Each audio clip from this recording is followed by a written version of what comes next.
Pessoal, em relação ao transtorno bipolar, muito pouco se sabe como que se desenvolve essa doença. Então tem várias teorias para isso, mas uma definitiva ainda não se conhece.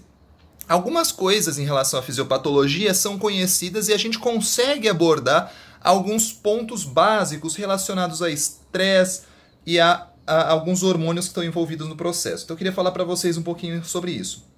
Então assim, vários estudos mostram que você tem alguns genes responsáveis principalmente ali pela questão da produção de fator de crescimento neuronal deficiente. Então, principalmente a produção do BNDF. Eu já falei disso várias vezes no canal.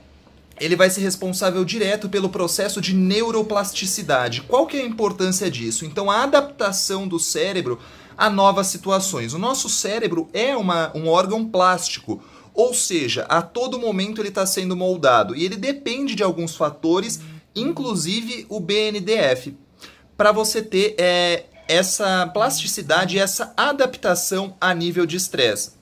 Então, teoricamente, quando você tem um paciente com transtorno bipolar, esses indivíduos têm pouca chance de se adaptarem a situações novas, a situações de estresse na vida deles.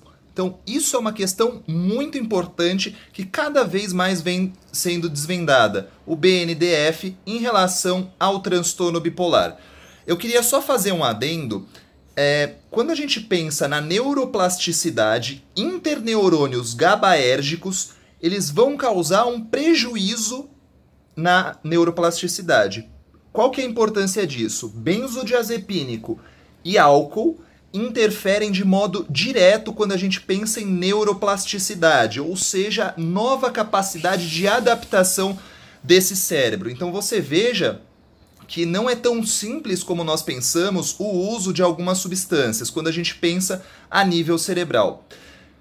Em relação ao transtorno bipolar, ainda você nota uma diminuição da atividade ali de região hipocampal, então onde você tem ali tanto formação de memória quanto capacidade de concentração e um aumento natural da atividade da amígdala cerebral. Por isso que você vai ter um aumento tanto de ansiedade quanto do medo.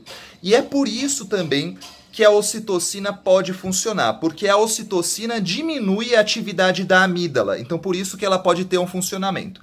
Então basicamente eu queria falar isso para vocês. Em suma, o transtorno bipolar tem menos atividade plástica porque tem menos BNDF, principalmente em região do hipocampo, menor atividade, menor tamanho do hipocampo e maior atividade da amígdala.